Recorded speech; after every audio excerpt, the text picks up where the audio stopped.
राधे राधे, जय श्री राधे। आप सभी का मेरे इस YouTube चैनल में स्वागत है। भगवान शिव को समर्पित सावन मास में भगवान शिव को जल चढ़ाते हैं, अभिषेक करते हैं तो भगवान शिव अति प्रसन्न जल्दी होते हैं। इसी सावन मास में अगर सोमवार के दिन आप भगवान शिव की पूजा अर्चना करते हैं, जल चढ़ाते हैं तो भगवान शिव अति प्रसन्न होते हैं। तो इसी संयोग में सावन मास में तीसरा सोमवार अमावस के दिन पड़ रहा है। इस दिन आने वाली अमावस्या को हरियाली अमावस कहते हैं। हरियाली अमावस के दिन सोमवार का आना एक अद्भुत संयोग बनता है। ऐसा संयोग 20 वर्षों पहले जुलाई 2000 में बना था। इस अद्भुत संयोग में भगवान शंकर को आप कुछ भी समर्पण कर दो, भगवान शंकर भगवान अति प्रसन्न होते हैं और उस भक्त को मनोवांछित फल की प्राप्ति देते हैं। तो आप भी ऐसा मौका न खोएं। आने वाला कल सोमवार अमावस्या के दिन मैं आपको बताने जा रहा हूं ये 5 उपाय। आप भगवान शंकर को प्रसन्न करने के ये 5 उपायों में से आप कोई सा भी एक उपाय जरूर करें और शंकर भगवान को प्रसन्न करें और आप भी इसका लाभ उठाएं, मनोवांछित फल की प्राप्ति करें। सबसे पहले है कि हरियाली अमावस के दिन तीर्थों में स्नान किया जाता है। तीर्थ में स्नान करने से 100 गुना ज्यादा फल बताते हैं कि जो इस तिथि को तीर्थ में स्नान करते हैं उसे 100 गुना ज्यादा फल की प्राप्ति होती है, उसके धर्म कर्म बढ़ते हैं। तो आप भी कल कोरोना महामारी के चलते कहीं तीर्थ स्थानों में तो न जाएं। अगर आपका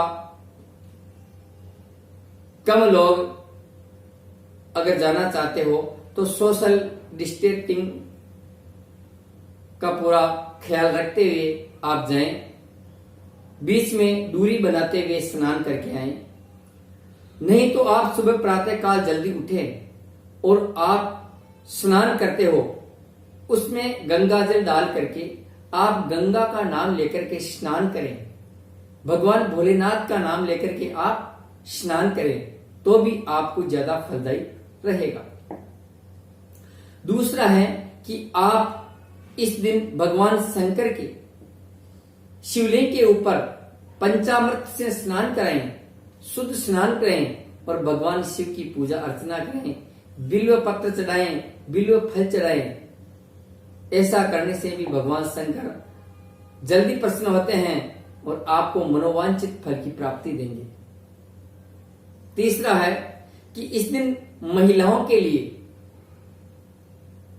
तुलसी या पीपल के पेड़ के 108 परिक्रमा लगाने से अपने पूरे परिवार की दीर्घायु लंबी उम्र होती है और अपने मन में जो भी मनोवांछित फल की प्राप्ति होती है वह इच्छित फल प्राप्त करता है इस दिन।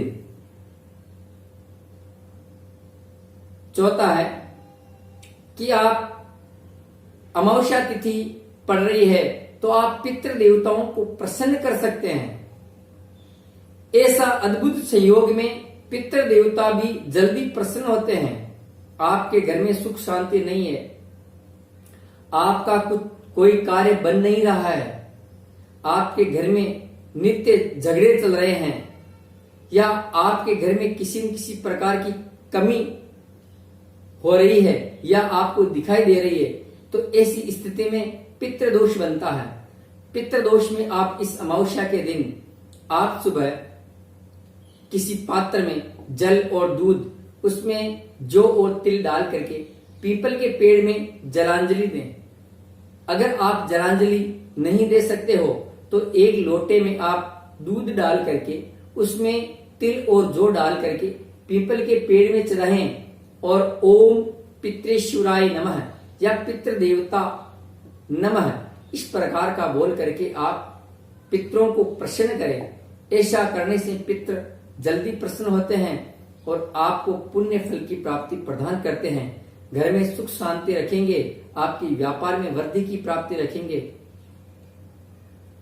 पांचवा कार्य आप यह करें कि इस दिन आप कोई भी मंत्र का जाप करते हैं तो आपको 1000 गुना ज्यादा फलदायी होगा।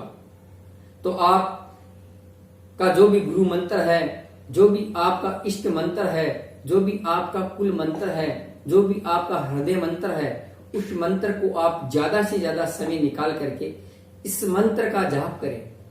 इस मंत्र का जप करने से यह ज्यादा फलदायी रहेगा और निश्चित फल की प्राप्ति होगी। ऐसा संयोग, आप इस संयोग को आप गंवाए नहीं।